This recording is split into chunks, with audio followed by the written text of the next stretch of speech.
Diana Winters had learned to read a room the way some people read books.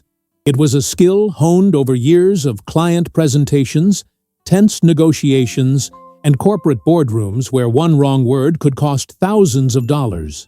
That Saturday morning, sitting in the sunlit corner of Bellamy's, one of the city's most exclusive brunch spots, she read the room and felt something cold settle in her stomach. William Taylor, her fiancé of 8 months, sat across from her with a smile that didn't reach his eyes. To his left, Derek Walsh nursed a mimosa and kept glancing at his phone. To his right, another groomsman whose name Diana could never quite remember fiddled with his napkin. The energy at the table felt rehearsed, like actors waiting for their cue. Diana smoothed the fabric of her cream-colored dress and tried to shake the unease. She had chosen this outfit carefully that morning, pairing it with delicate gold jewelry that caught the light.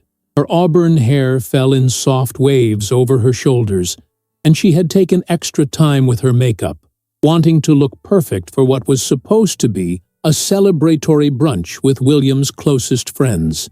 In 3 months, she would walk down the aisle in a gown that currently hung in her closet, wrapped in protective plastic. In 3 months, she would become Diana Taylor. The thought had made her smile when she woke up that morning. Now, watching William's jaw tighten as he scrolled through his phone, she wasn't sure why. The restaurant buzzed with the comfortable noise of weekend luxury. Crystal glasses clinked against fine china. Laughter rippled from nearby tables, where families celebrated birthdays and anniversaries.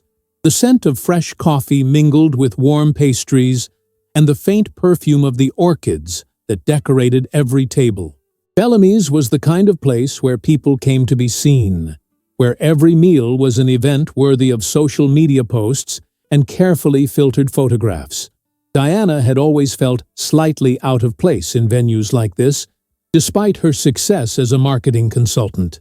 She came from a middle-class family in the suburbs, where Sunday brunch meant pancakes at the kitchen table, not $60 eggs Benedict under chandeliers. William, on the other hand, moved through places like Bellamy's as if he owned them. His family had money, the kind that stretched back generations and came with expectations. He worked in corporate finance, wore custom-tailored suits, and had a smile that could convince anyone of anything. When they first met at a networking event 2 years ago, Diana had been charmed by his confidence, by the way he seemed so certain about everything. He had pursued her relentlessly, showing up at her office with flowers, planning elaborate dates, introducing her to his world of country clubs and yacht parties. She had felt chosen, special, like she had won some prize she hadn't known she was competing for. But lately, something had shifted. William had become distant, distracted. He worked late more often, his phone always face down on whatever surface it rested on. When she asked about his day, his answers came out clipped and vague. She told herself it was wedding stress, that planning a 200-person celebration would strain any relationship. Her best friend Allison, ever the practical lawyer, had warned her that cold feet were normal, that William would come around once the pressure eased. Diana had believed her because she wanted to believe her. She had invested so much into this relationship, into the idea of the life they would build together. She had already changed her work schedule to accommodate his social calendar, had learned to navigate his family's complicated dynamics, had spent countless hours planning a wedding that sometimes felt more like a performance than a celebration of love. Now, sitting across from him in Bellamy's, watching him exchange loaded glances with Derek, Diana felt that cold certainty settle deeper. Something was about to happen. She could feel it in the air, thick and electric, like the moment before a thunderstorm breaks. William cleared his throat and set down his phone. The gesture was deliberate, almost theatrical. Derek straightened in his chair. The other groomsmen stopped fidgeting. Diana's fingers tightened around her water glass, the condensation cool and slippery against her palm. Around them, the restaurant continued its cheerful chaos, oblivious to the tension coiling at their corner table. "Diana," William said, his voice louder than necessary. "We need to talk." Those 4 words landed like stones. Diana felt her pulse quicken, but she kept her face carefully neutral, a skill she had perfected in client meetings when presentations went sideways. She set down her water glass with deliberate care and met his eyes, those blue eyes that had once looked at her with warmth and now held something she couldn't quite name. "Of course," she said evenly. "What's on your mind?" William leaned back in his chair, and Diana noticed Derek had pulled out his phone, angling it slightly toward their table. The other groomsmen did the same. Her stomach dropped. They were recording. The realization hit her with the force of a physical blow, but she kept her expression placid, her hands folded in her lap where they couldn't see them trembling. "I've been doing a lot of thinking," William continued, his voice carrying across nearby tables now, drawing attention. Heads turned, conversations quieted. About us, about the wedding, about everything. Diana said nothing. She had learned long ago that silence was often the best response, that people revealed more when you let them fill the void. William seemed thrown by her lack of reaction, his carefully planned speech momentarily derailed by her calm gaze. He recovered quickly. "The truth is, Diana, I can't do this anymore. I can't marry you." The words hung in the air between them. Diana felt them land, felt the weight of them settle into her chest, but her face betrayed nothing. Around them, the restaurant had gone quieter. People were definitely watching now, phones discreetly angled toward their table, strangers hungry for drama, for a story they could share later. "I see," Diana said softly. "Can I ask why?" William's jaw tightened. This wasn't going the way he had planned. She could see the frustration flickering across his face, the annoyance that she wasn't giving him the reaction he wanted. He had expected tears, hysterics, a scene he could record and share, proof of her instability that would justify his decision to everyone who questioned it. "You're controlling," he said, his voice rising. "You're obsessive about every little detail. You make everything about you. Honestly, Diana, you're exhausting to be around. I feel like I'm suffocating." Each word was chosen to wound, designed to provoke. Diana felt them cut into her, felt the sharp sting of humiliation as dozens of strangers absorbed William's assessment of her character. But she didn't flinch. She sat perfectly still, her green eyes steady on his face, watching him perform his cruelty for an audience. "I've tried to make this work," William continued, emboldened by the attention, by the phones recording his performance. "But the truth is, you're not the woman I thought you were. You're unstable. You're irrational. Honestly, Diana, you need help. Professional help." Derek nodded along, providing silent validation. The other groomsmen tried to look sympathetic, but couldn't quite hide his excitement at being part of this spectacle. Diana looked at each of them in turn, understanding flooding through her with terrible clarity. This was planned. This was theater. They had chosen this restaurant, this public venue, specifically to humiliate her, to create a viral moment that would paint William as the reasonable one, the victim of a crazy fiancé. William stood up, and the movement drew even more attention. The entire restaurant seemed to be watching now, brunch forgotten, mimosas growing warm as strangers leaned closer to hear every word of this unfolding drama. "I will never marry this crazy woman." William's voice rang out across Bellamy's, echoing off the high ceilings, bouncing off the crystal chandeliers. His words were a proclamation, a declaration designed for maximum impact. "This wedding is cancelled. It's over. We're done." Silence crashed over the restaurant like a wave. Every eye turned to Diana, waiting for the breakdown, the tears, the screaming, the kind of emotional explosion that would validate William's words, that would give everyone the show they had been promised. Diana felt everything inside her go very still and very cold. She looked at William standing above her, his face flushed with righteous anger, his friends recording every second, the strangers watching with hungry eyes. She looked at the ring on her left hand, the 3-carat diamond that had cost more than her car, that William had presented to her on a beach at sunset 8 months ago, while a photographer he had hired captured every moment. And then Diana smiled. It wasn't a sad smile or a bitter smile. It was calm, almost serene. The smile of someone who had just understood something important. She reached down and slowly twisted the engagement ring off her finger.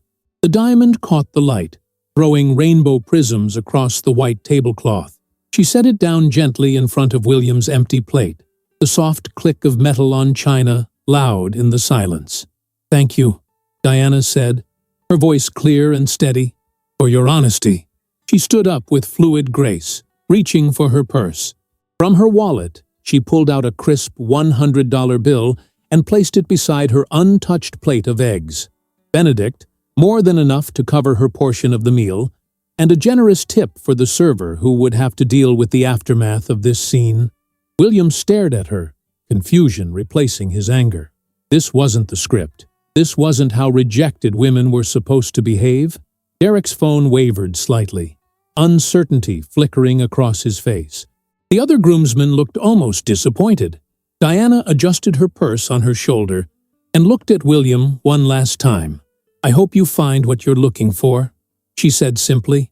Then she turned and walked toward the exit, her heels clicking steadily against the marble floor, her spine straight, her head high. The walk across Bellamy's felt endless. She could feel every eye following her, could sense the phones still recording, capturing her retreat. But she didn't hurry. She didn't run. She moved with the same confident grace she brought to boardroom presentations, the same composure she maintained during difficult client meetings.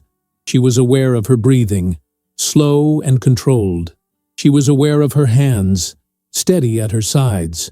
She was aware that she was performing now too, but her performance was one of dignity, of refusing to give William the satisfaction of her pain. The hostess at the front desk watched her approach with wide eyes. Diana gave her a small nod, then pushed through the heavy glass doors and stepped out into the bright Saturday morning. The sun felt too cheerful, too warm on her skin. The street was busy with weekend shoppers and tourists, people going about their normal days, unaware that Diana's entire world had just collapsed inside a restaurant known for its overpriced mimosas. She walked to her car, parked 2 blocks away in a garage. Her legs carried her automatically, muscle memory taking over while her mind struggled to process what had just happened. She found her silver sedan on the 3rd level, unlocked it with shaking hands that she hadn't allowed anyone to see shake, and slid into the driver's seat. For a long moment, Diana sat there in the dim concrete garage, her hands gripping the steering wheel, staring at the cement wall in front of her. She could still feel the weight of dozens of stairs, could still hear William's voice declaring her crazy to a room full of strangers. She looked down at her left hand, at the pale stripe of skin where her engagement ring had lived for 8 months, and something inside her finally cracked. The sob that tore from her throat surprised her with its violence. It was raw and ugly, nothing like the controlled woman who had walked out of Bellamy's with her head high. Diana pressed her forehead against the steering wheel and let it come. Let the tears fall hot and fast. Let her body shake with the force of grief and humiliation and rage. She cried for the future she had planned, for the white dress hanging in her closet, for the deposits they had made on venues and caterers and florists. She cried for the version of herself who had woken up that morning excited for brunch, who had carefully chosen her outfit and styled her hair, who had still believed she was loved. The garage was empty and cold, her sobs echoing off concrete walls. No one was watching now. No one was recording. Here, in the privacy of her car, Diana Winters allowed herself to fall completely apart. The crying stopped eventually, the way all storms do. Diana sat in her car for what might have been minutes or hours. She couldn't tell. Her face felt swollen and hot, her makeup ruined. Mascara probably streaked down her cheeks in dark rivers. She pulled down the visor mirror and winced at her reflection. Her green eyes were bloodshot and puffy. Her carefully applied eyeliner smudged into raccoon circles. She looked exactly like the unstable woman William had described to a restaurant full of strangers. The thought sparked something in her, something small and sharp beneath the grief. She reached into her purse for the pack of makeup wipes she always carried and began cleaning her face with mechanical efficiency. Each swipe removed another layer of the morning's careful preparation, revealing the pale, exhausted woman underneath. When she finished, she looked at herself again in the small mirror. Without the makeup, without the styled hair that was now disheveled from her breakdown, she looked younger, more vulnerable, but also somehow more real. Diana started the car and drove home on autopilot, navigating familiar streets, while her mind replayed the scene at Bellamy's in excruciating detail. William's face as he stood up, Derek's phone angled toward her, the hungry eyes of strangers, the diamond ring sitting on the white tablecloth, her own voice, steady and calm, thanking him. She had been so controlled, so dignified, and now, alone in her car, she felt like she was dying. Her apartment was in a newer building downtown, the kind of place she had stretched her budget to afford because William's friends all lived in similar buildings, and she had wanted to fit into his world. She parked in her assigned spot and took the elevator to the 7th floor, grateful she didn't encounter any neighbors who might ask why she looked like she had been crying for hours. She let herself into her apartment and stood in the entryway, looking at the space that had been decorated with such care, such hope for the future. Wedding magazines covered her coffee table. Fabric swatches for bridesmaid dresses were pinned to a corkboard in her home office. The guest list, meticulously updated and color-coded, sat open on her laptop. Everywhere she looked, she saw evidence of the life she had been building, the future that had just been demolished in a public restaurant while strangers recorded it for entertainment. Diana walked to her bedroom and saw the wedding dress hanging on the back of her closet door, a ghost in white silk and lace. She had found it 3 months ago at a boutique Allison had recommended, had cried happy tears when she first tried it on, had felt like a princess in some fairy tale. Now, it looked like a costume for a play that had been canceled, a reminder of her own foolishness. She pulled off her cream dress and left it in a heap on the floor, something she never did, then climbed into bed still wearing her underwear. The sheets were cool and soft, and she pulled them over her head like a child hiding from monsters. She wanted to disappear. She wanted to rewind time. She wanted to wake up and discover this had all been a terrible nightmare. But it wasn't a nightmare. It was real. William had ended their engagement in the most public, humiliating way possible, and she had no idea why. That last thought kept circling back, insistent and sharp. Why had he done it like that? If he wanted to end things, he could have told her privately. They could have had a conversation like adults, could have dissolved their relationship with some dignity intact. Instead, he had chosen spectacle. He had chosen cruelty. He had brought his friends to record it, had picked a crowded restaurant where the maximum number of people would witness her humiliation. Diana sat up in bed, pushing the covers back. Her logical mind, the part of her that analyzed marketing strategies and client behavior for a living, was starting to cut through the emotional fog. William's performance had been too rehearsed, too theatrical. The timing, the location, the recording phones, all of it pointed to planning. This wasn't a spontaneous decision made in the heat of the moment. This was calculated. But why? What did he gain from humiliating her so publicly? She got out of bed and walked to her home office, a small second bedroom she had converted into a workspace. Her laptop sat on the desk, still open to the wedding guest list. Diana stared at the screen, her marketing consultant brain beginning to work through the problem methodically. When clients behaved unexpectedly, she always looked for the underlying motivation. What was William's motivation? Her phone buzzed from somewhere in the apartment. She had left it in her purse by the front door. Diana retrieved it and saw a flood of notifications. Text messages from numbers she didn't recognize. Voicemails. Social media alerts. Her stomach sank. The videos were already online. With shaking hands, she opened her social media app and searched for Bellamy's restaurant. There it was, posted less than 2 hours ago. A video titled, "Groom Cancels Wedding in Restaurant, Crazy Bride's Reaction." It already had thousands of views. Diana forced herself to click play. The video showed William standing up, his voice clear and loud. "I will never marry this crazy woman. This wedding is cancelled. It's over. We're done." Then the camera focused on her face, waiting for the breakdown.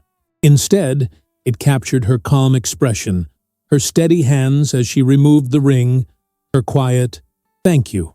The video ended with her walking away, head high, leaving William standing there looking confused. The comments section was a battlefield. Some people praised her composure. Others called her cold and emotionless, suggesting William was right to leave someone so unfeeling. A few wondered what the full story was, questioned why he would do it so publicly. But most people were just entertained, treating her life like it was a reality show created for their amusement. Diana closed the app and set her phone face down on her desk. She felt sick. Thousands of strangers had now witnessed the worst moment of her life, had judged her based on a 90-second video that showed none of the context, none of the relationship that had led to that moment. She was trending, becoming a cautionary tale or an inspiration or a joke, depending on who was commenting. She sat down at her desk and forced herself to think clearly. The humiliation was unbearable. Yes, the public nature of the breakup was cruel, absolutely. But underneath all of that, something felt wrong. William had been distant lately, but not angry. He hadn't accused her of being controlling or obsessive before today. In fact, she had been the one making most of the wedding decisions because he claimed to be too busy with work. She had been the one calling vendors, reviewing contracts, managing the budget. If anything, she had wished he was more involved, more invested in the planning process. So why had he suddenly painted her as controlling?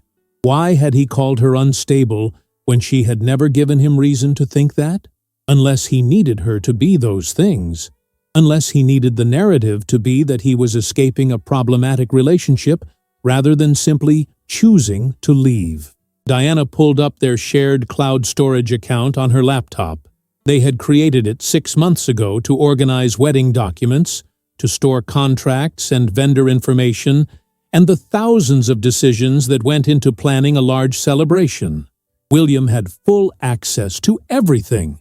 She had full access to everything. She logged in and navigated to the main folder. Venue contracts, catering proposals, photographer agreements, floral designs, all the expensive, carefully chosen elements of a wedding that was now never going to happen.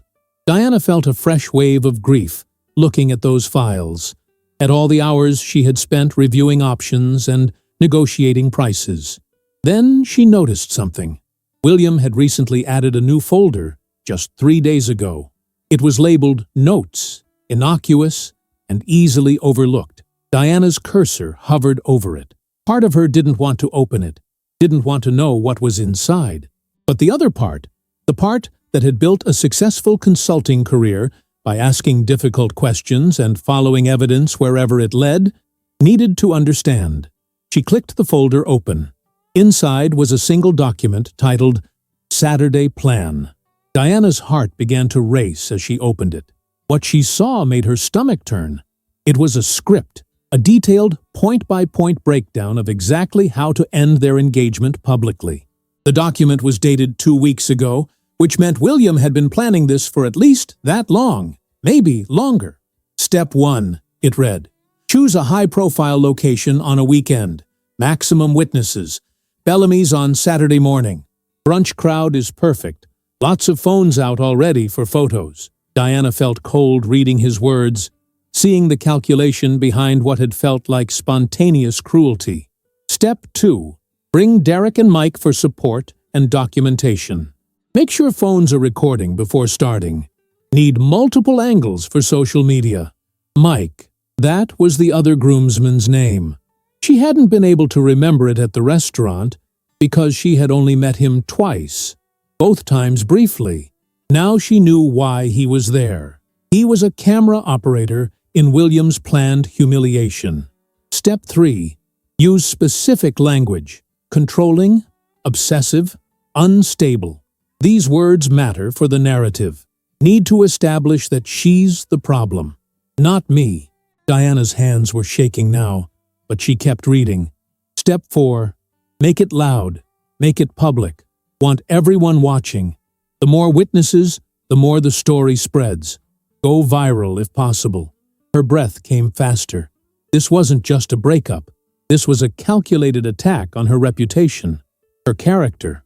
William had weaponized their relationship ending, had turned it into a public spectacle designed to paint him as the victim and her as the villain. But why? The question pounded in her head. Why go to such lengths? She kept reading. Step 5. If she cries or makes a scene, perfect. That's the video we need. If she stays calm, spin it as her being cold and emotionless. Either way, we win. We. Diana's eyes caught on that word. We win. Who was we? She scrolled down and found the answer in a message thread that had been copied into the document. The messages were between William and someone named Lori. Diana didn't recognize the name at first, then remembered. Lori Galloway. She worked at William's company, in the same finance department. Diana had met her once at a corporate event, had shaken her hand and exchanged pleasantries. Lori was 30 years old, blonde, with the kind of effortless beauty that came from good genes and expensive skincare. She had seemed nice enough in their brief interaction. Now, reading the messages between Lori and William, Diana understood with sickening clarity what had been happening behind her back. The messages went back 4 months. 4 months of flirtation, of planning, of William and Lori discussing their future together while he was still engaged to Diana, while Diana was planning a wedding and choosing flowers and addressing invitations to 200 guests. Can't wait until this is over, Lori had written 3 weeks ago. I hate sneaking around. Soon, William had responded. Just need to handle Diana first. Can't just break up normally. She'll make it difficult. Need to control the narrative. Diana felt like she couldn't breathe. She forced herself to keep reading, to see all of it, to understand the full scope of the betrayal. What if she fights for you? Lori had asked. She won't, William had replied. Not after Saturday. Once everyone sees how she really is, she'll be too embarrassed to fight back. Nobody will believe her side anyway. There was more.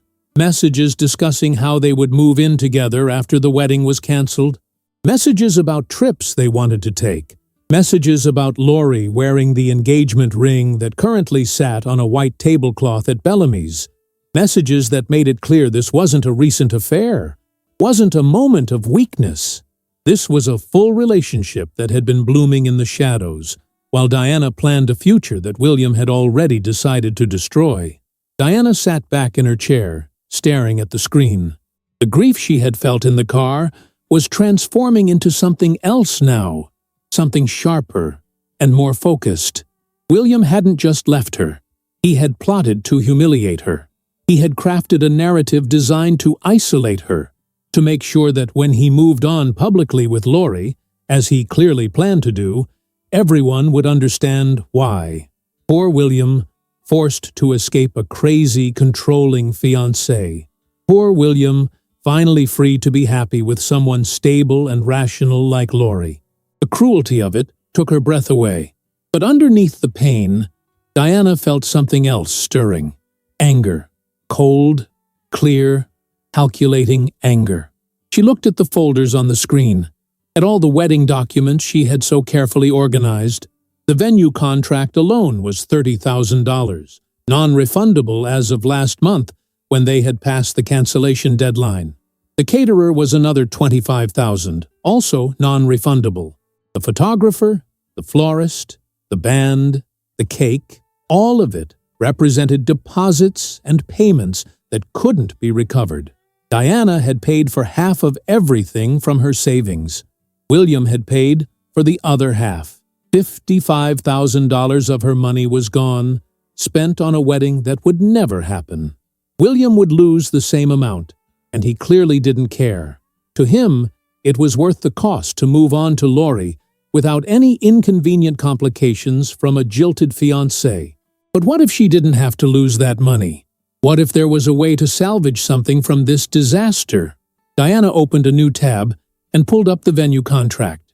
The wedding was scheduled for 3 months from now, on a Saturday evening in September. The historic Hartwell Estate, a beautiful property with gardens and a ballroom, perfect for the elegant celebration she had envisioned. The contract was clear. All payments were non-refundable, but the date was reserved regardless of whether the wedding happened or not. An idea began to form, small and sharp, in the back of her mind. She opened the catering contract next. Same terms, non-refundable, but the service was paid for and scheduled. The food would be prepared whether there was a wedding or not. The photographer, the florist, the band. Every single vendor had been paid deposits or full amounts that couldn't be recovered. The celebration was essentially prepaid, whether Diana walked down an aisle or not. What if she didn't cancel it? What if she transformed it? Diana's marketing brain began working through the logistics. She could send cancellation notices to the guests, explain that the wedding wasn't happening, but she could also extend an invitation to a different kind of celebration. A freedom party, maybe. A celebration of new beginnings, of independence, of refusing to let someone else's cruelty define her story. It was unconventional, maybe even crazy by some standards. But the more Diana thought about it, the more it made sense. William expected her to slink away in embarrassment, to hide from the humiliation he had engineered. He expected her to eat the financial loss and the emotional devastation quietly, to make room for him to move on with Lori without complications. What if she refused to do what he expected? What if she took back the narrative he had tried so hard to control? Diana looked at the messages between William and Lori, still open on her screen. "She'll be too embarrassed to fight back," he had written. "Nobody will believe her side anyway." A cold smile touched her lips. William had underestimated her. He had seen her as someone to be managed, controlled, dismissed. He had weaponized their relationship ending, had turned her into a viral moment for his own purposes. But he had made one crucial mistake. He had left all the evidence sitting in their shared cloud storage, accessible to her, documented and time-stamped. Diana began taking screenshots methodically, capturing every message between William and Lori, every line of his cruel script, every piece of evidence that showed his calculated betrayal. She saved them to a separate folder on her desktop, backed them up to her own private cloud account. She wasn't sure yet what she would do with this information, but she knew having it gave her power that William didn't realize she possessed. When she finished, Diana closed her laptop and sat in silence. The apartment felt different now, less like a tomb for her dead dreams and more like a war room. Her phone continued to buzz with notifications from the viral video, from strangers offering opinions on her life. She ignored them all. Instead, she opened her contacts and scrolled to Allison's name. Her best friend answered on the first ring. "Diana, oh my God, I just saw the video. Are you okay? Where are you? I'm coming over right now." Diana's voice was steady when she answered, surprising herself. "I'm home. And Allison, I need your legal expertise. How binding are wedding vendor contracts once deposits are paid?" There was a pause on the other end. "What are you thinking?" "I'm thinking," Diana said slowly, looking at the wedding dress hanging in her bedroom, at the magazines covering her coffee table, at all the evidence of the future she had planned, that William made a mistake. He thought he could humiliate me and walk away clean. But he forgot something important. "What's that?" I'm really good at marketing, and I just found out exactly what kind of man he is. The question is, what do I do with that information?" Allison was quiet for a moment. Then she laughed, a sharp sound of surprised approval. "I'll be there in 20 minutes. And Diana? Whatever you're planning, I'm in." Diana ended the call and stood up, walking to the window of her apartment. The city stretched out below her, indifferent to her pain, continuing its Saturday afternoon rhythm. Somewhere out there, William was probably celebrating with Lori, confident that he had handled things perfectly, that Diana would fade quietly into his past while he moved forward into his future. He had no idea what was coming, and that, Diana realized, gave her an advantage he had never anticipated. She had been humiliated publicly, yes. She had been betrayed and lied to and turned into entertainment for strangers. But she was still standing. And she was done being the victim in William Taylor's carefully crafted story. It was time to write her own ending. Allison Hendricks arrived 18 minutes later, carrying 2 bottles of wine and a determination that radiated from her like heat. She was a family law attorney with a reputation for being ruthless in court and fiercely loyal to her friends. When Diana opened the door, Allison took one look at her face and pulled her into a tight hug that nearly broke Diana's carefully constructed composure all over again. "I'm going to destroy him," Allison said into Diana's hair. "I'm going to find every legal avenue available, and I'm going to make him regret the day he was born." Diana laughed, a watery sound that was half sob, and pulled back. "I have something to show you first. Then you can decide how we destroy him." They settled on Diana's couch, and Diana pulled up the screenshots on her laptop. Allison read through them in silence, her expression growing darker with each message, each line of William's script. When she finished, she sat back and let out a long breath. "This is worse than I thought," Allison said quietly. "This wasn't just him being a coward about breaking up. This was premeditated character assassination. He wanted to make sure you couldn't fight back, couldn't defend yourself, because everyone would already believe his version of events." "I know," Diana said.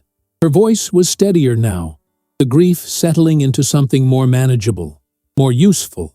"And the worst part is, it almost worked. If I hadn't looked in the cloud storage, I would have just believed I was the problem, that maybe I had been controlling without realizing it, that maybe I was unstable and didn't see it." Allison reached over and gripped Diana's hand. "You're not any of those things. You're organized and thoughtful, and you care about details because you're good at your job and good at life.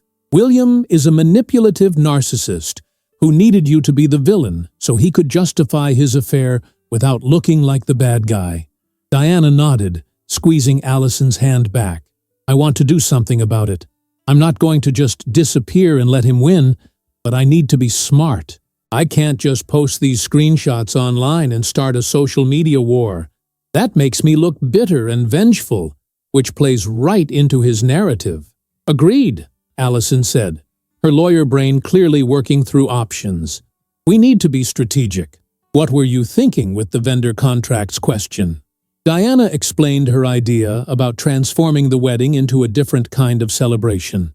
As she spoke, she could see Allison's expression shift from skepticism to understanding to something like admiration.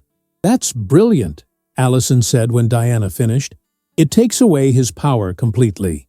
He humiliated you by canceling the wedding publicly, but you turn around and celebrate anyway. It sends a message that you're not destroyed, that you're actually better off without him. And it uses money that's already spent, so you're not wasting it out of spite. You're being practical." "Exactly," Diana said. "But I need to know legally if I can do that. The venue, the catering, everything is in both our names. Can he stop me from using the reservations?"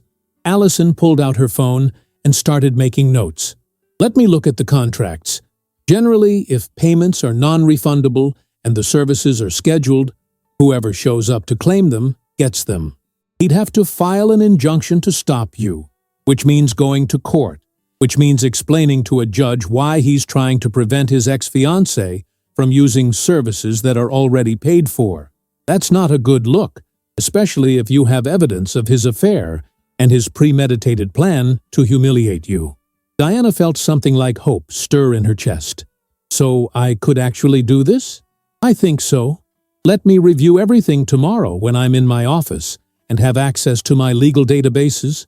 But Diana, you need to think carefully about this. Transforming your wedding into a party is bold, but it's also going to draw more attention. The videos from today are already viral. If you do this, you're staying in the spotlight instead of letting the story die down. Are you prepared for that? Diana thought about the comments she had read under the video, the strangers who had judged her based on 90 seconds of footage.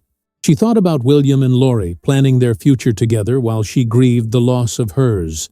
She thought about the script he had written, the way he had engineered her humiliation down to the last detail. Yes, she said firmly, I'm prepared. Because right now, the story is his. He controlled the narrative from the beginning. I want to take it back.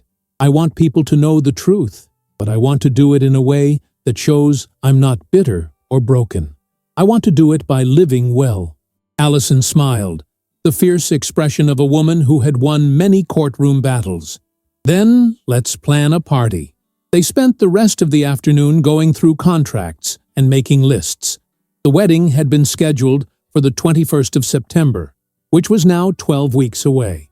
The guest list was 200 people, but Diana knew most of those guests were William's family and friends, people she had met only in the context of being his fiancé.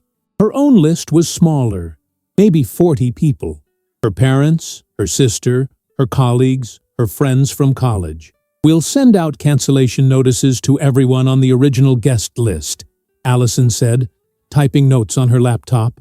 Formal, polite, explaining that the wedding has been called off. Then we send a second invitation to your people only, making it clear this is now a celebration of new beginnings. We keep it classy, nothing that sounds bitter or revenge-focused. Diana nodded. A freedom party. That's what I want to call it. Not a wedding, not an anti-wedding. Just a celebration of moving forward. I love it, Allison said. And here's what's going to happen. You're going to have this incredible party at a beautiful venue with amazing food and music and flowers. You're going to invite the people who actually love and support you. And you're going to look absolutely stunning in something fabulous that isn't a wedding dress. You're going to dance and laugh and show everyone that you're not just surviving, you're thriving. The image Allison painted was intoxicating. Diana could see it, could almost feel the possibility of it. A night where she reclaimed her joy, where she celebrated herself instead of mourning what she had lost. It felt radical and terrifying, and exactly right. What about the evidence? Diana asked. The screenshots of his messages and the script. When do I use those? Allison's expression turned calculating. We hold on to them. We don't play that card unless we need to. Right now, you have the moral high ground because you walked away with dignity. If William tries to interfere with the party, if he starts spreading lies about you, then we respond with facts. We show people exactly what he did and why. But we don't lead with it. We let him think you're just moving on quietly. He'll hear about the party, though, Diana said. Once I send out invitations, word will get back to him. Good, Allison said with a sharp smile. Let him hear about it. Let him wonder what you're planning. The uncertainty will eat at him, especially if he thinks you might reveal what you know about him and Lori. Diana felt a dark satisfaction at that thought. William had spent 2 weeks planning her humiliation. Now she had 12 weeks to plan something he wouldn't see coming. Over the next few days, Diana threw herself into transforming the wedding plans with the same meticulous attention to detail she brought to her client projects. She drafted cancellation notices that were gracious and brief, explaining that the wedding would not be taking place, but thanking guests for their support. She didn't blame anyone or explain what had happened. She kept it simple and dignified. Then she designed new invitations for her freedom party. They were elegant, but different from the wedding invitations, printed on deep purple cardstock instead of cream. The wording was carefully chosen to be celebratory without being bitter. You are invited to celebrate new beginnings with Diana Winters. Join us for an evening of joy, friendship, and freedom as we toast to the future. September 21st, at the historic Hartwell estate. She sent them to her parents first. Her mother called within minutes of receiving the email preview. "Diana, sweetheart, are you sure about this?" Her mother's voice was worried, but trying to be supportive. "I support whatever you decide, but this is very public. People are going to talk." "Let them talk, Mom," Diana said, surprised by how calm she sounded. "They're already talking. At least this way, I'm giving them something positive to talk about." Her father got on the line. "Your mother and I saw the video from the restaurant. That boy is a fool, Diana. You held yourself with such grace. We're proud of you." Diana felt tears prick her eyes at her father's words. "Thank you, Dad. That means everything." "And we'll be at this party," he continued. "We'll celebrate with you." "You're going to be just fine, sweetheart. Better than fine." The invitations went out over the next week. The responses were overwhelmingly supportive. Friends from college messaged her privately to say they had always thought William was too controlling, too concerned with appearances. Colleagues told her they admired her strength. Even a few of William's friends, people she had met through him, reached out to say they were disgusted by what he had done at the restaurant and wanted her to know they were on her side. Allison came back with good news about the vendor contracts. "You're legally clear to use all the services. Everything is paid for and scheduled. William would have to prove financial harm or breach of contract to stop you, and he can't do either. The services are being used as intended, just for a different purpose. You're golden." Diana felt a weight lift off her shoulders. This was really happening. She was really going to do this. The transformation required some adjustments to the original plans. The ceremony space wouldn't be needed, so Diana repurposed it into a cocktail area where guests could mingle before dinner. The sweetheart table for the bride and groom became a regular table where she would sit with Allison and her sister. The wedding cake, which had already been designed and partially paid for, was redesigned into an elegant tiered dessert that celebrated autumn flavors instead of traditional wedding vanilla. The flowers changed, too. Instead of white roses and lilies, Diana chose deep burgundies and burnt oranges, colors that felt bold and rich and nothing like the soft romantic palette she had originally planned. The florist, a kind woman named Margaret who had heard about the breakup, gave Diana a significant discount on the redesign. "You're doing something brave," Margaret said, when Diana came in to finalize the new arrangements. "I've been in this business for 30 years, and I've never seen anyone handle a canceled wedding like this. You're turning heartbreak into something beautiful." Diana left the flower shop feeling lighter than she had in weeks. She was building something new from the wreckage William had created, something that belonged only to her. But, as the weeks passed, Diana noticed something. William had gone quiet. There were no messages, no calls, no attempts to retrieve belongings he had left at her apartment. The social media posts about the restaurant scene had died down, replaced by newer scandals and viral moments. It was as if he had simply erased her from his life and moved on. Diana should have been relieved. Instead, she felt uneasy. William wasn't the type to let things go so easily. He was too proud, too concerned with controlling narratives. His silence felt deliberate, like he was waiting for something. She got her answer 6 weeks after the restaurant scene.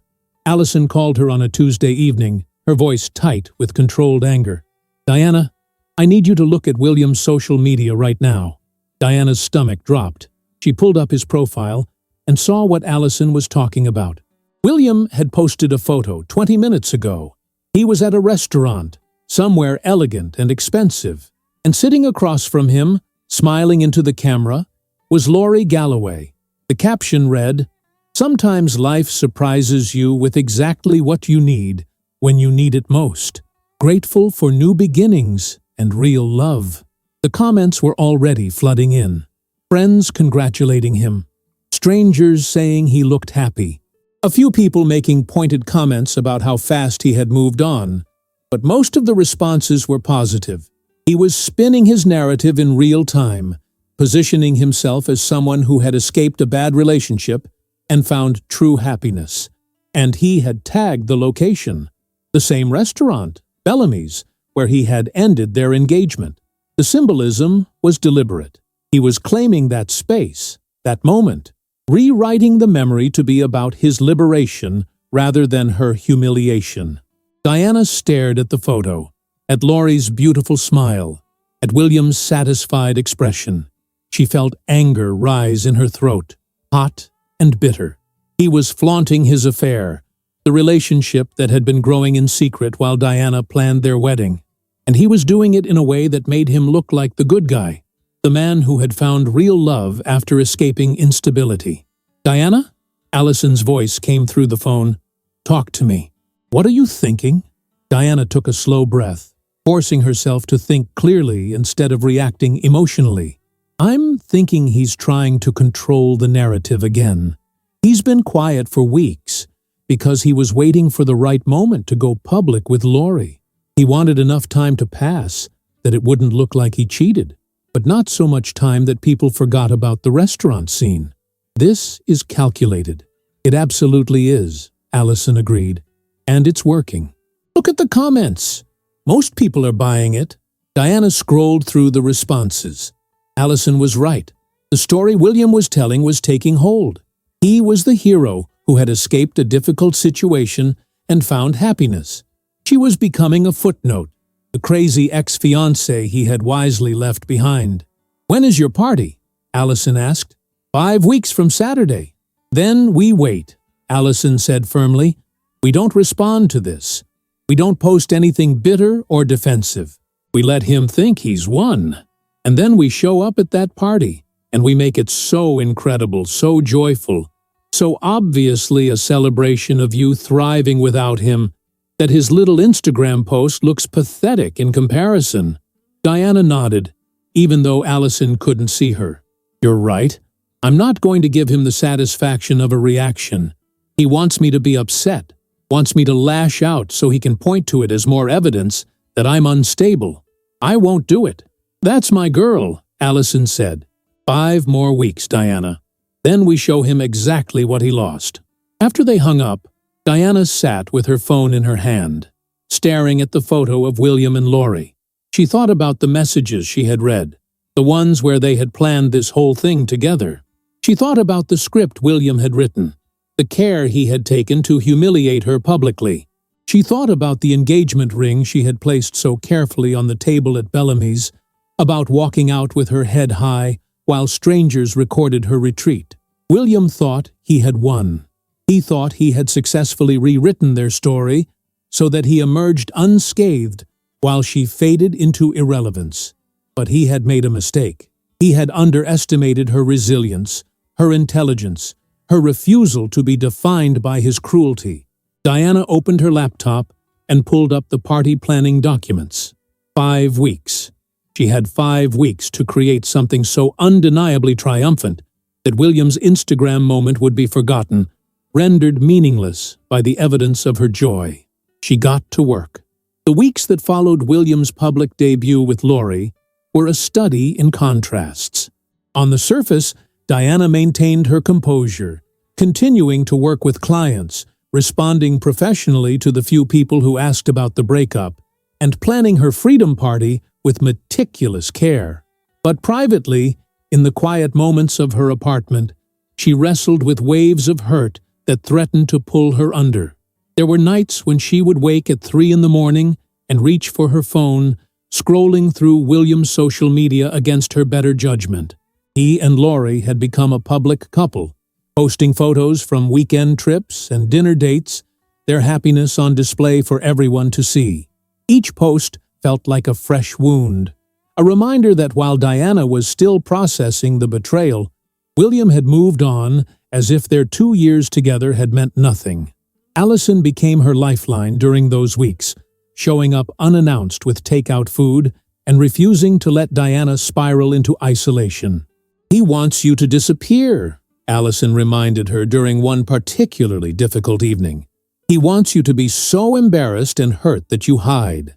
Every day you show up to work, every time you smile at a friend, every detail you plan for this party. You're proving him wrong." Diana clung to those words. She threw herself into work, taking on new clients and delivering presentations that earned her praise from her boss. She went to lunch with old college friends who reminded her of who she had been before William, before she had started molding herself to fit into his world. She bought a new dress for the party, a deep emerald green that complemented her auburn hair and made her feel powerful in a way the white wedding dress never had. But the dress shopping trip brought its own complications. Diana had gone alone, wanting the freedom to choose something without anyone's input.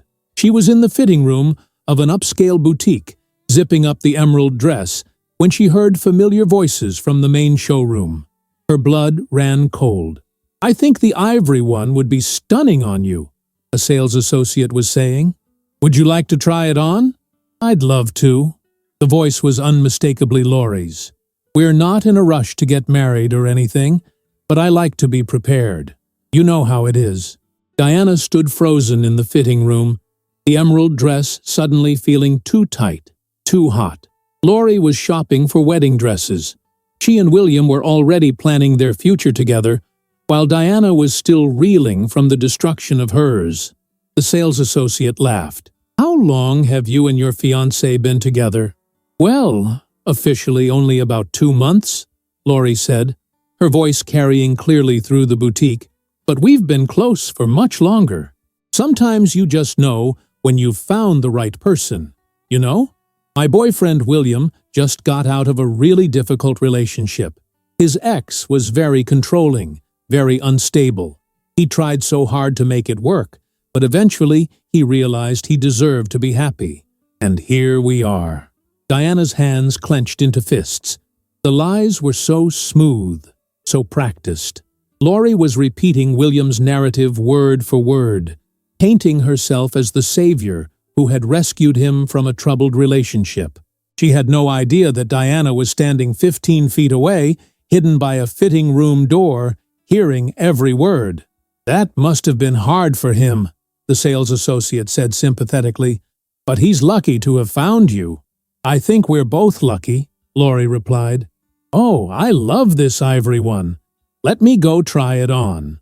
Diana waited until she heard the fitting room door next to hers close before she moved. She stepped out quietly, catching a glimpse of herself in the three-way mirror. The emerald dress looked stunning, but her face was pale and her eyes were too bright. She looked like a woman barely holding herself together. The sales associate, who had been helping Diana, approached carefully. "Are you all right, miss? You look like you've seen a ghost." Diana forced a smile. "I'm fine. I'll take this dress. Can you ring it up quickly, please?" She was out of the boutique before Laurie emerged from the fitting room, the emerald dress carefully wrapped in tissue paper and tucked into a garment bag. Diana sat in her car for 10 minutes, hands shaking, before she could drive home. The encounter had shaken her more than she wanted to admit. Hearing Laurie casually repeat William's lies, hearing her plan a wedding while completely unaware of the calculated betrayal that had made her relationship possible, it was almost too much to bear. But it also crystallized something for Diana. She couldn't control what William and Laurie told people. She couldn't force them to acknowledge the truth, but she could live her life in a way that made their lies irrelevant. She could show up at her freedom party in that emerald dress and prove that she wasn't broken, wasn't hiding, wasn't the unstable woman they had painted her to be. The party was now 3 weeks away. The RSVPs were all in. 42 people would be attending, including Diana's parents, her younger sister Rebecca, Allison, and a mix of friends and colleagues who had reached out with support after the breakup. The venue was confirmed, the catering finalized, the flowers ordered. The band Diana had hired, a jazz quartet that specialized in upbeat standards, had the playlist ready. Everything was falling into place. Then, 2 weeks before the party, Diana's phone rang with an unknown number. She almost didn't answer, but something made her pick up. Diana Winters? The voice was male, professional, unfamiliar. Yes, this is Diana. My name is Marcus Chen. I'm calling from the historic Hartwell estate. I'm afraid I have some concerning news about your event scheduled for September 21st. Diana's stomach dropped. What kind of concerning news? We received a call this morning from a William Taylor. He claims that the event scheduled for that date was supposed to be a wedding, that the wedding has been canceled, and that you don't have authorization to use the venue for a different purpose. He's threatening legal action if we proceed with hosting your party. Diana sat down heavily on her couch. Of course, William had done this. She should have anticipated it. He had been too quiet, too accepting of her plans. He had been waiting for the right moment to sabotage her. Mr. Chen, Diana said, forcing her voice to remain calm and professional. William Taylor is my ex-fiancé. He's the one who ended our engagement. The venue is paid for in full. The contract is valid, and I'm well within my rights to use the space for this celebration. He has no legal standing to stop me. There was a pause on the other end. That may be true, Miss Winters, but if there's going to be a legal dispute, the venue would prefer not to be in the middle of it. We have a reputation to maintain. Perhaps it would be best if you postponed until this is resolved. Diana felt panic rising in her throat. This was exactly what William wanted. He couldn't bear the thought of her celebrating, of her moving forward publicly while he was trying to control the narrative with Laurie. So he was trying to take away the one thing she had been building toward, the one event that represented her refusal to be defeated by his cruelty. Please, don't cancel, Diana said, hating how desperate she sounded. I have 42 guests who have confirmed attendance. I have vendors who have been paid. I have done nothing wrong. William is harassing me because he doesn't want me to move on. Don't let him win by giving in to his threats. Marcus Chen sighed. I understand your position, Miss Winters. Let me speak with our legal team and get back to you within 48 hours. But I have to be honest. If Mr. Taylor follows through with his threat to file an injunction, we may have no choice but to cancel the event. The call ended, and Diana immediately dialed Allison, who picked up on the first ring. He's trying to stop the party, Diana said without preamble. William called the venue and threatened legal action. They're considering canceling. That bastard, Allison said, her voice cold with fury. Okay, listen to me. Forward me the venue contract right now. I'm going to draft a letter to both William and the venue outlining exactly why this is harassment and why he has no legal grounds to stop you. Then I'm going to call William directly and remind him that if he continues this behavior, you have documentation of his affair and his premeditated plan to humiliate you that you'd be happy to share with his employer and everyone he knows. I don't want to stoop to his level, Diana said. But even as she said it, she knew she was running out of options. This isn't stooping to his level, Allison said firmly. This is self-defense. He publicly humiliated you, started a relationship with his mistress before your relationship even ended, and is now trying to prevent you from having a celebration with your friends and family. You have every right to protect yourself. Sometimes you have to show people you have teeth to get them to back down. Diana knew Allison was right. She forwarded the venue contract and spent the next hour pacing her apartment, waiting for news. When Allison called back, there was satisfaction in her voice. I just got off the phone with William, Allison said. I explained very clearly that you have legal right to use the venue, that his interference constitutes harassment, and that if he pursues this any further, we would be forced to share certain documentation about his behavior with interested parties. He was very quiet by the end of the conversation. What did he say? Diana asked. He said he'd think about it, Allison replied, which is code for, I didn't realize she had evidence, and now I'm scared. I also sent a formal letter to the venue with copies of the contract and legal precedent. I made it very clear that if they cancel your event due to baseless threats, they'll be facing a lawsuit of their own. Thank you, Diana said, feeling some of the panic ease. I don't know what I'd do without you. You'd figure it out because you're brilliant and strong, Allison said. But I'm glad you don't have to figure it out alone. Now try to get some rest.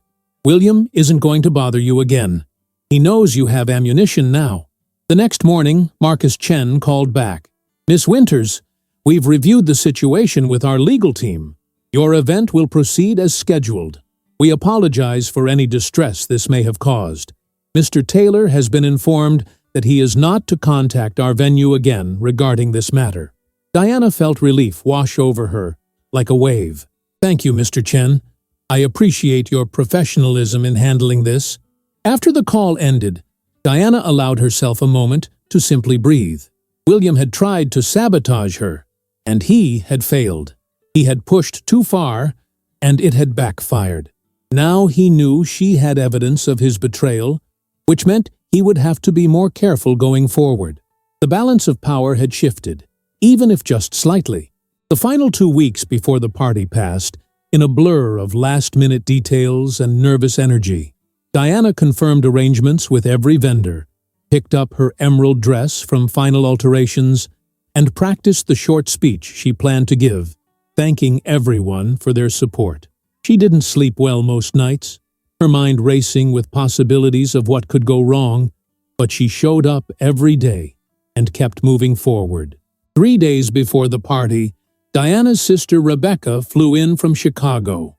She was 2 years younger than Diana, a high school teacher with a practical nature and unwavering loyalty to family.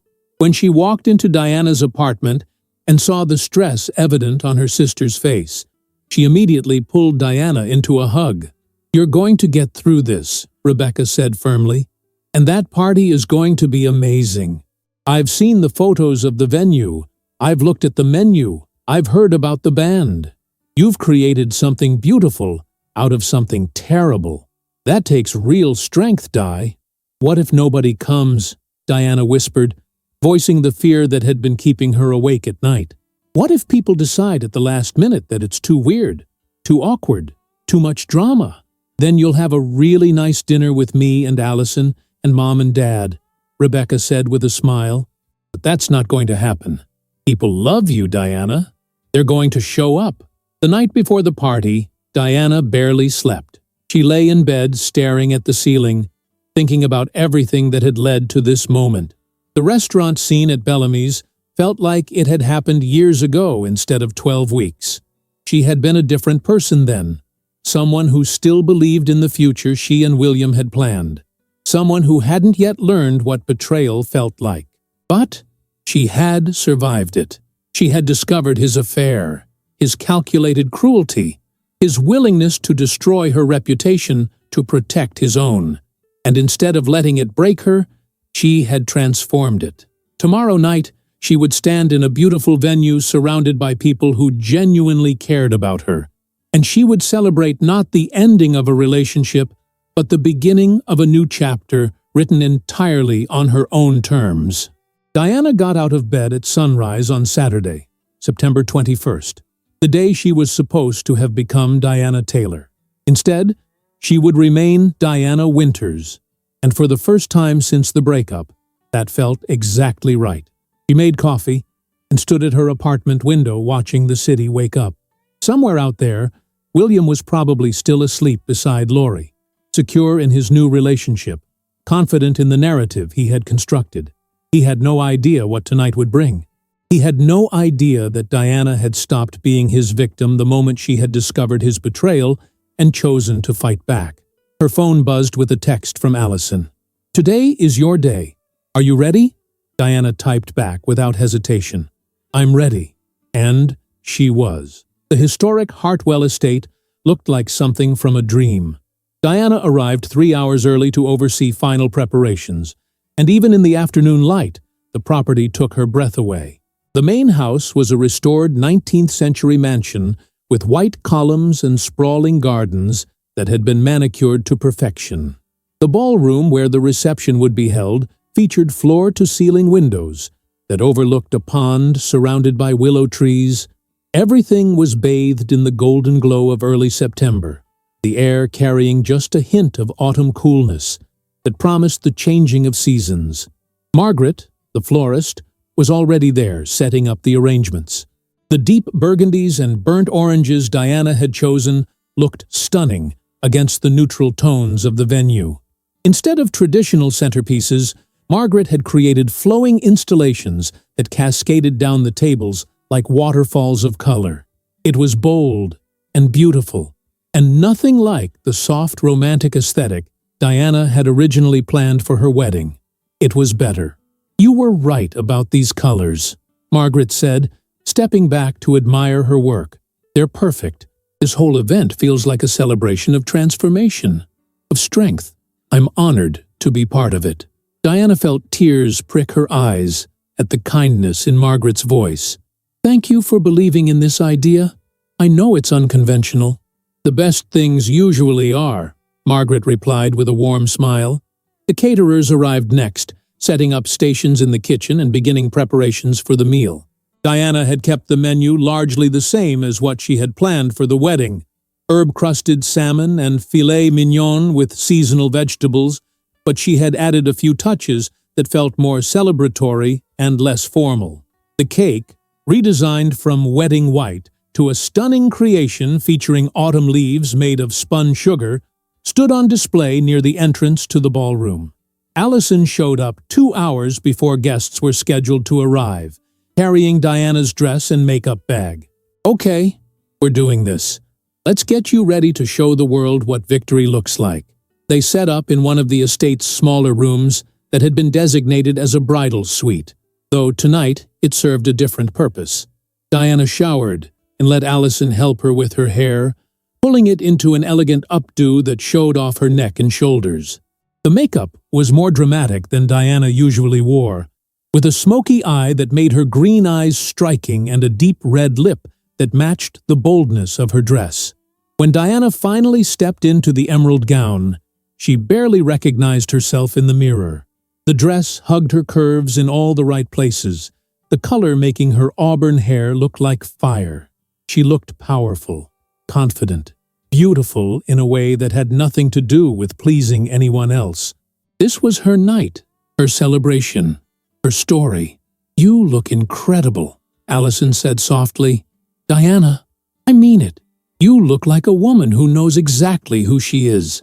Diana turned from the mirror and hugged her best friend tightly. "I couldn't have done any of this without you. You kept me from falling apart. You fought for me when I didn't know how to fight for myself." "That's what best friends are for," Allison said, returning the embrace. "Now, let's go show everyone that Diana Winters is absolutely thriving." Guests began arriving at 6 o'clock, right on schedule. Diana stood near the entrance to greet them, her heart pounding with nervous energy. What if this was a mistake? What if people thought she was pathetic, trying too hard to prove she was okay? What if they whispered about her behind her back, pitying the woman who had been so publicly humiliated that she had to throw herself a consolation party? But those fears evaporated the moment her parents walked through the door. Her mother took one look at Diana in the emerald dress and started crying. Her father pulled her into a tight hug and whispered, "You are the strongest person I know. We are so proud of you." Rebecca arrived next, along with friends from college who had driven hours to be there. They hugged Diana and told her the venue was stunning, that she looked amazing, that they were honored to celebrate with her.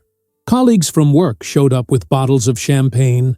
Old neighbors she hadn't seen in years appeared with cards and well wishes. One by one, 42 people filed into the historic Hartwell estate, and every single one of them had come to support Diana, to celebrate with her, to prove that she was loved and valued and not alone. The cocktail hour was lively and warm. People mingled in the garden area, sipping drinks and admiring the flowers. Diana moved through the crowd, accepting compliments and hugs, feeling the tightness in her chest begin to ease. This was working. People were happy to be here. They weren't judging her or pitying her. They were celebrating with her. As the sun began to set, guests moved into the ballroom for dinner. The jazz quartet began playing, their music filling the space with energy and life. Diana sat at a table with Allison, Rebecca, and her parents, looking around at the transformed wedding reception. Every seat was filled. Every face was smiling. The room glowed with candlelight and laughter and the unmistakable warmth of people who genuinely cared about each other. Dinner was served, and the food was exceptional. The salmon melted on Diana's tongue, and the vegetables were perfectly seasoned. Between courses, people came up to her table to toast her, to share stories, to remind her of her own strength. Her boss gave an impromptu speech about what a valuable member of the team she was. A college friend told a funny story about Diana organizing a campus charity event with military precision. Allison raised her glass and said simply, "To Diana, the bravest person I know." After dinner, as dessert was being served, Diana stood up. The room gradually quieted as people noticed her rising. She had prepared a short speech, had practiced it dozens of times in her apartment. But now, standing in front of everyone who had shown up for her, the words she had planned felt inadequate. "I want to thank you all for being here tonight," Diana began, her voice steady despite the emotion building in her throat. 12 weeks ago, my life changed in a very public and painful way. I won't pretend it wasn't difficult. There were days when I didn't want to get out of bed, when I questioned everything about myself, when I felt like I would never recover from what happened. The room was completely silent now, everyone listening intently. But then something shifted. Diana continued, "I realized that I had a choice. I could let that moment define me, could let someone else's cruelty determine my worth and my future, or I could choose to write my own story. I could choose to celebrate the life I have, the people who love me, and the future that's still waiting for me." She looked around the room at the faces watching her, her parents wiping away tears, Rebecca beaming with pride, Allison nodding encouragement, friends and colleagues who had taken time out of their lives to be here for her. "This party was supposed to be a wedding," Diana said. "I'm not going to pretend otherwise. I had planned to stand in this venue and promise my life to someone I thought I knew, someone I thought loved me. But it turns out that wasn't the right story. This is the right story. Being surrounded by all of you, by people who have supported me and believed in me and shown up for me when it mattered most. That's real love. That's what's worth celebrating." Diana raised her glass, and everyone in the room did the same. "So, here's to new beginnings. Here's to choosing yourself. Here's to the family we're born into and the family we choose. Here's to surviving the worst and coming out stronger. Thank you for being part of my story. Thank you for being here tonight. Thank you for reminding me that I'm not alone." "To Diana!" someone shouted, and the room erupted in a chorus of voices echoing the sentiment. Glasses clinked, people cheered, and Diana felt something break open in her chest, something that had been locked tight since that morning at Bellamy's. It was relief and joy and gratitude all mixed together, overwhelming and wonderful. The jazz quartet launched into an upbeat number, and people began moving to the dance floor. Diana's father took her hand and led her out for the first dance, and she rested her head on his shoulder, the way she had when she was a little girl learning to waltz in their living room. "You did good, sweetheart," her father said quietly. "You took something terrible and made it beautiful. That takes real courage." "I learned it from you and Mom," Diana said. "You always taught us that what matters isn't what happens to you. It's how you respond to it." "We taught you well," her father said with a smile. The party continued for hours. Diana danced with Rebecca, with Allison, with college friends and work colleagues. She laughed until her sides hurt at jokes and stories. She ate cake and drank champagne and felt genuinely, completely happy in a way she hadn't felt in months. This was what freedom felt like. This was what choosing yourself looked like. It was messy and imperfect and absolutely perfect all at once. Around 9:30, as Diana was catching her breath near the dessert table, there was a commotion at the entrance to the ballroom. She looked up and felt her heart drop into her stomach. William Taylor was standing in the doorway. He was wearing a suit, expensive and perfectly tailored. His hair was styled, his expression a mixture of anger and disbelief as he took in the scene before him. Behind him, security guards from the venue were approaching quickly.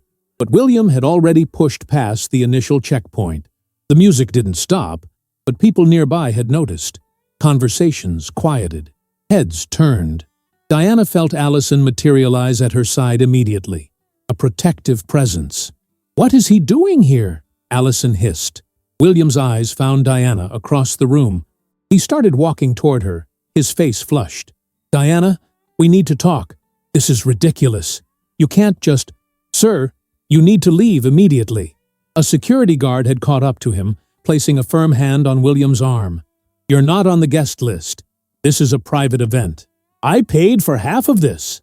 William's voice was rising now, drawing more attention. "This was supposed to be my wedding.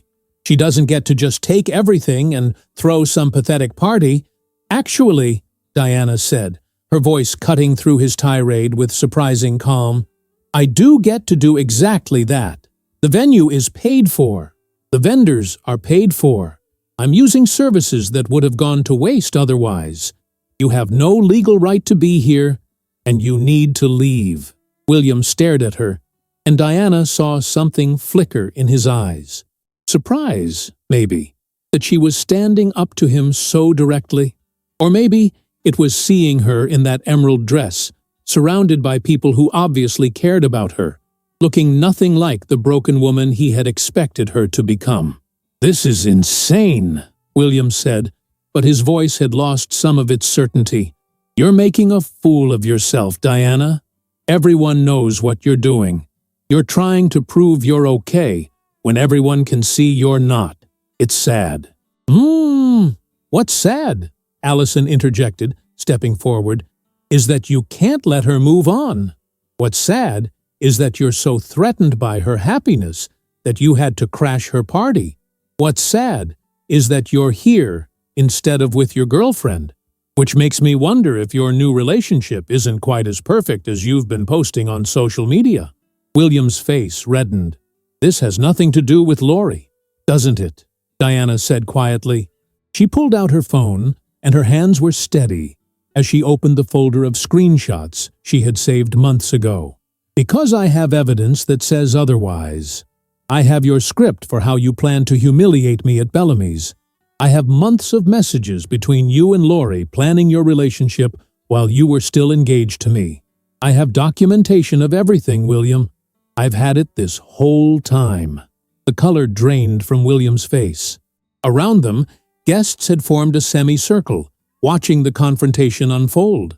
Diana could see phones out, recording, the same way phones had recorded her humiliation at Bellamy's. But this time, she was the one in control.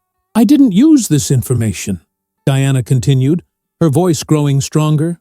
"I didn't post it online or send it to your employer or share it with everyone who attended your little performance at the restaurant. Do you know why? Because I didn't need to. I didn't need revenge or vindication or to destroy your reputation the way you tried to destroy mine. I just needed to move forward with my life.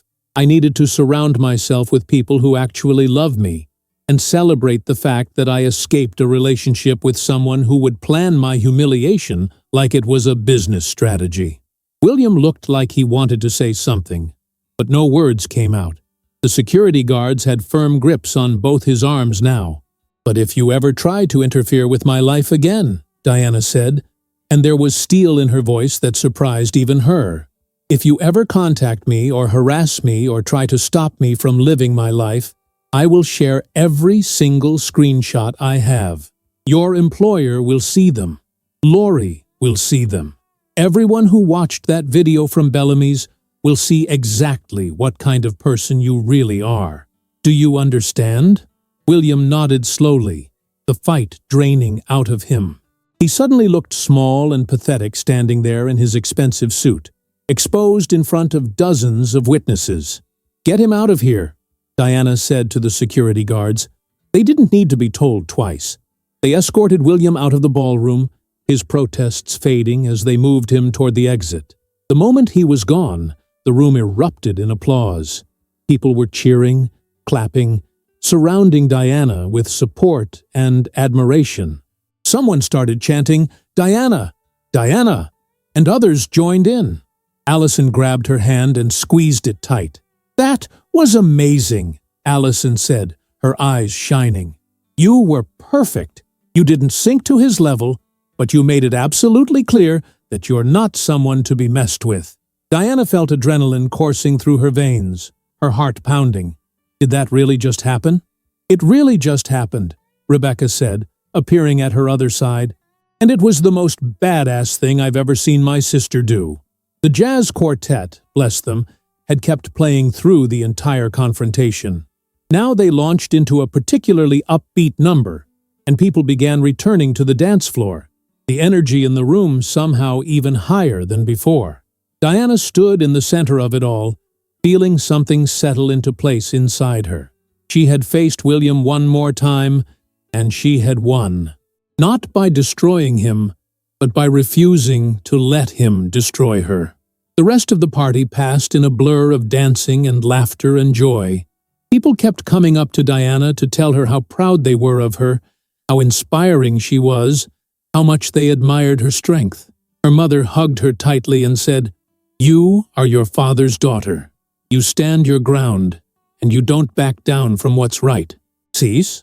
As the night wound down and guests began to leave, each person stopped to thank Diana for including them in the celebration.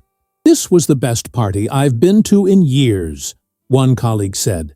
"Not in spite of the circumstances, but because of them. You turned something painful into something powerful." By 11 o'clock, only a handful of people remained. The quartet was packing up their instruments, the caterers were cleaning the kitchen, and Diana stood in the ballroom looking at the remnants of her freedom party. Flowers still brightened the tables. Candles still flickered in their holders. The cake, mostly eaten, still displayed its beautiful autumn leaves. Allison came to stand beside her. "How are you feeling?" Diana thought about the question. How was she feeling? Exhausted, certainly. Emotionally wrung out from the confrontation with William, but underneath all of that, she felt something else. Peace, closure, pride. "I feel free," Diana said finally. "For the first time since the restaurant, I feel genuinely free. Like I'm not carrying his betrayal around anymore. Like I can actually move forward." "You can," Allison said. "You already have. Look at what you did tonight. You took the worst day of your life and you transformed it into one of the best. You brought together everyone who loves you, and you celebrated yourself. That's not just surviving, Diana. That's thriving." Diana turned to her best friend. "Thank you for believing this was possible when I wasn't sure myself." "Always," Allison said, linking her arm through Diana's. "That's what family does." Rebecca and Diana's parents joined them in the ballroom. Her father looked around at the beautiful space and smiled. "I think this worked out exactly the way it was supposed to. You were meant to be here tonight, sweetheart, just not in the way you originally planned." Diana thought about that as she said goodbye to the last few guests and helped the venue staff with final cleanup. This venue, these flowers, this celebration, it had all been planned for a wedding that would have been a mistake. William had never truly loved her. He had loved the idea of her, the way she fit into his life, the image they projected together. But he hadn't loved her enough to be honest, to be faithful, to treat her with basic respect. And now, standing in the historic Hartwell estate, in her emerald dress with her real family and friends around her, Diana understood something important. She hadn't lost anything worth keeping. She had escaped something that would have slowly eroded her sense of self until she didn't recognize the woman in the mirror. William had done her a favor, as brutal as his method had been. He had freed her to discover who she was without him. And it turned out she was someone pretty incredible. The drive home was quiet. Rebecca had decided to stay with Diana for a few more days, and they rode together in comfortable silence. When they got back to the apartment, Diana carefully hung up her emerald dress and washed off her makeup. She looked at herself in the bathroom mirror and saw someone different from the woman who had sat in this same bathroom 12 weeks ago, crying so hard she couldn't breathe. She saw someone who had survived, someone who had chosen to stand up rather than stay down, someone who had transformed pain into power and heartbreak into celebration. She saw Diana Winters exactly as she was meant to be. Diana climbed into bed that night with a sense of completion. The wedding that never happened had become something better, something more authentic, something entirely hers.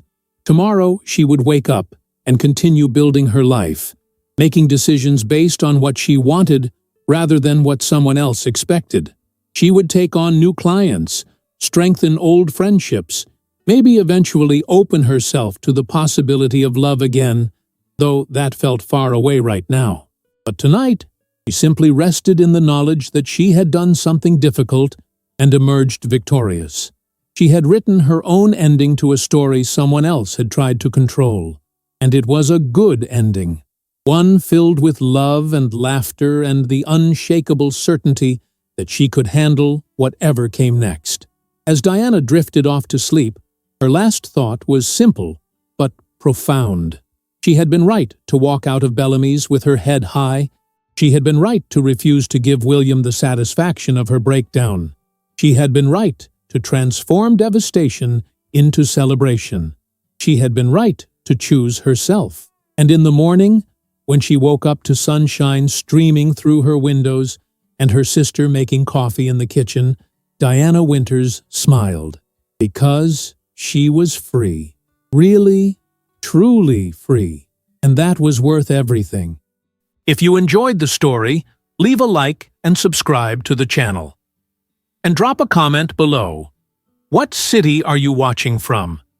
And if your heart tells you to, feel free to leave me a tip on Buy Me a Coffee. Just check the first pinned comment. Thanks for keeping me company and for the coffee, and I'll see you in the next story.